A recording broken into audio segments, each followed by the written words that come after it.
മുഹമ്മദുൻ ശുക്റുഹു ഫർളുൻ അലൽ ഉമമി.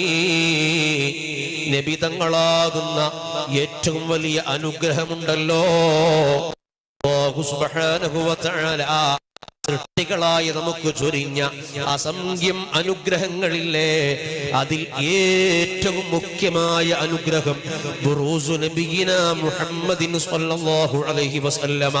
നബി തങ്ങളെ ഉദയമാണ്, നബി തങ്ങളെ ജനനമാണ്, നബി തങ്ങളെ ജന്മമാണ്.